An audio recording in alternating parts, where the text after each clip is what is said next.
हाय दोस्तों, welcome to SN pharmacy channel. आज हम जानेंगे डी फार्मा सेकंड ईयर के कोर्स के बारे में। तो सबसे पहले हम ये देखेंगे कि डी फार्मा में टोटल कितने कोर्सें होती हैं, जो कि सेकंड ईयर वालों के लिए है कि सेकंड ईयर में टोटल कितने कोर्स हैं, उनमें आपको क्या क्या चीज़ें पढ़नी है। इन सब के बारे में हम आपको हर एक कोर्स के टॉपिक वाइज बताएंगे कि कौन कौन से टॉपिक हैं हर एक कोर्स में। तो इन सब के बारे में शुरू करने से पहले तो दोस्तों हमारा सबसे पहला जो है वो है फार्मास्यूटिक सेकंड। इसमें हम क्या चीज़ें पढ़ेंगे। पहला हमारा दोस्तों टॉपिक आता है प्रिस्क्रिप्शन का, दूसरा incompatibility in prescription, liquid oral dosage form, semi solid dosage form, dental cosmetic preparation, parenteral dosage farm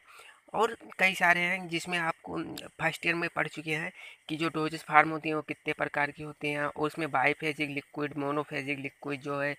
monophasic में जो सिरप स्प्रे आता था, या डाईफेजिक में जो dosage form, semi solid dosage form या पेस्ट फार्म होता था, वो किस तरह से होता था, उसमें कौन कौन से मिक्सचर होते हैं और कौन सिरप में कैसा होता है, सिरप कि मतलब उसमें कलर क्या होता है, सिरप में मीठा होता है या खट्टा होता है या किस तरह से होता है, उन सब के बारे में हम देखेंगे। प्रिस्क्रिप्शन में हम देखेंगे कि जो डॉक्टर द्वारा प्रिस्क्रिप्शन लिखा जाता है तो उसमें लैटिन वर्ड यूज किया जाता है, उन सब के बारे में हम जानेंगे। और इसमें जो सेमी सॉलिड डोजेज फार्म मतलब यानी जो भी डोजेज फार्म आते हैं जैसे सॉलिड डोजेज फार्म या सेमी सॉलिड डोजेज फार्म, उनकी कौन कौन से स्टेज होती हैं, कौन सा सेमी सॉलिड में आता है और कौन सा सॉलिड स्टेज में आता है। डेंटल एंड कॉस्मेटिक प्रिपरेशन में कौन कौन से जो होते हैं वो आते हैं। और फार्मास्यूटिक सेकंड हम देखेंगे, इसमें हम लोगों को क्या पढ़ना है। फार्मास्यूटिकल जो केमिस्ट्री सेकंड होता है इसमें हम प्रिपरेशन करेंगे, यानी एंटीसेप्टिक ड्रग क्या होते हैं इसके बारे में हमको शॉर्ट नोट लिखना पड़ेगा। प्लस उसमें जो भी कंपाउंड है उनका केमिकल नेम लिखना पड़ेगा, केमिकल फार्मूला, उनका प्रिपरेशन देना पड़ेगा, इन सब के बारे में और उनका यूज कहाँ पे किया जाता है इन सब के बारे में हमको लिखना है। उसके बाद sulphonamide, antiepileptic drug, anti tubercular, anti amoebic या anthelmintic, antibiotic, anti fungal, anti malaria drugs, इन सब के बारे में हमको पहले शॉर्ट नोट लिखना है। उसके बाद उसमें जो जितने भी केमिकल हैं उन सब के केमिकल के फार्मूले लिखने हैं, उनका मॉलिक्यूलर वेट लिखना है, इन सब के बारे में पूरा आपको देना पड़ेगा। और हमारा जो अगला टॉपिक आएगा उसमें हम ये देखेंगे कि कौन कौन से चीज़ें, कौन कौन से टॉपिक हैं जो हमें पढ़ने हैं। Drugs store and business management, इसमें हम क्या देखेंगे कि इसमें देखेंगे कि जो इंट्रोडक्शन ट्रेड या इंडस्ट्री या ड्रग्स हाउस मैनेजमेंट या सिलेक्शन ऑफ साइट रिक्वायरमेंट कितनी होती है, इन सब के बारे में हम जानेंगे, जो कि drug store and business management के अंतर्गत आता है कि मतलब जो ड्रग्स होता है उसकी किस तरह से मैनेज किया जाए, इंडस्ट्री कैसे प्रोड्यूस करती है, ड्रग्स को ऐसे बनाती है,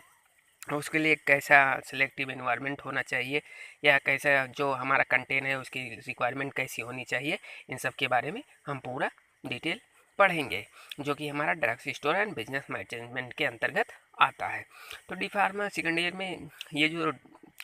टॉपिक है,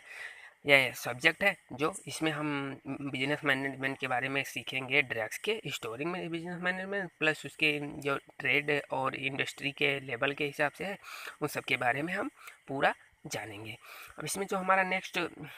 सब्जेक्ट आता है वो है हमारा फार्माकोलॉजी एंड टैक्सोलॉजी, जो कि बहुत ही इंपॉर्टेंट है। फार्माकोलॉजी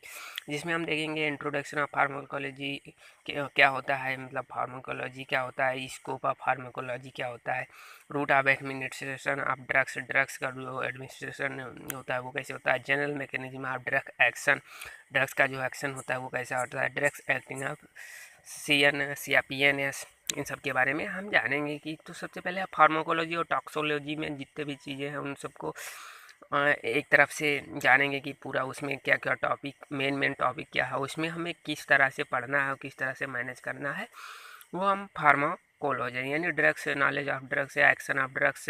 या तो इन सब के बारे में हम पूरे जानेंगे कि कोई भी ड्रग्स अगर हम लेते हैं ओरली या IV के द्वारा तो वो किस तरह से हमारी बॉडी में एब्जॉर्ब होती है या किस तरह से हमारी बॉडी में से एलिमिनेट होती है, एक्सक्रीट होती है, या कौन कौन सी प्रोसेस चलती है। उसके बाद हम देखेंगे हॉस्पिटल एंड क्लिनिकल फार्मेसी, जो कि हमारा अगला सब्जेक्ट है। इसमें हम क्या देखेंगे, हॉस्पिटल डिफिनीशन देंगे, hospital and clinical, hospital pharmacy क्या होता है, उसमें हम जानेंगे ड्रग्स डिस्ट्रीब्यूशन सिस्टम या हॉस्पिटल में ड्रग डिस्ट्रीब्यूट किया जाता है, कितनी क्वांटिटी में ड्रग डिस्ट्रीब्यूट किया जाता है,